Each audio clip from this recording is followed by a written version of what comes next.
அதிகாலை அற்புத பரிசுத்த ஆவி பிரார்த்தனை. எங்கள் வாழ்வின் பிரகாசமே, இன்று புதன்கிழமை டிசம்பர் 17, 2025 நாளின் விடியற்காலையில் எமது வாழ்வில் அனைத்து தளங்களிலும் ஒரு மகத்தான அற்புதத்தை செய்து எமது நாளை வெற்றிகரமாக மாற்றும் வல்லமையுள்ள பரிசுத்த ஆவியானவரை நாடி உள்ளம் உருகி இந்த தனித்துவமான ஜெபத்தை உம்முடைய பாதத்தில் சமர்ப்பிக்கிறோம்.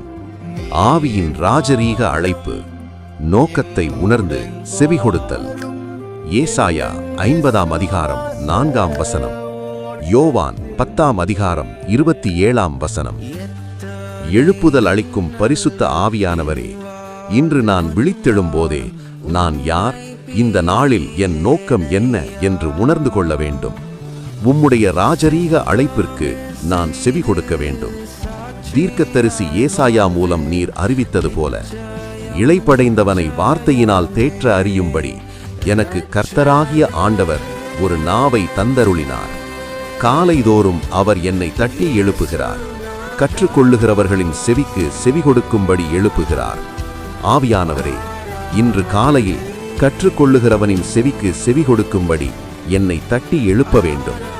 நான் பேசும் வார்த்தைகள் இளைப்படைந்தவர்களை தேற்றவும் ஊக்குவிக்கவும் வேண்டும்.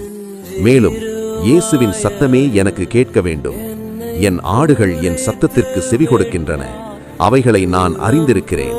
அவைகள் என்னை பின்பற்றுகின்றன. யோவான் 10 அதிகாரம் 27 வசனம்.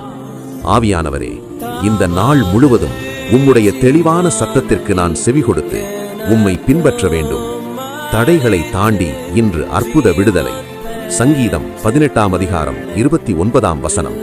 எபேசியர் 3 அதிகாரம் 20 வசனம்.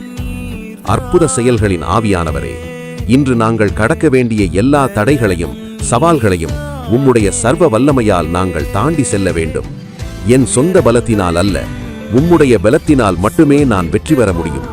சங்கீதக்காரன் பாடினது போல, உம்முடைய பலத்தினாலே நான் ஒரு கூட்டத்திற்குள் பாய்ந்து போவேன், என் தேவனாலே ஒரு மதிலை தாண்டுவேன் என்று சொன்னார். ஆவியானவரே, இன்று என் வாழ்வின் அனைத்து மதில்களையும் தடைகளையும் தாண்டி ஒரு கூட்டத்திற்குள் பாய்ந்து செல்லும் தெய்வீக வல்லமையை எனக்குள் ஊற்ற வேண்டும். என் குறைகள், நோய்கள், நிதி பற்றாக்குறைகள் யாவும் அற்புதமாய் நீங்கி போக வேண்டும்.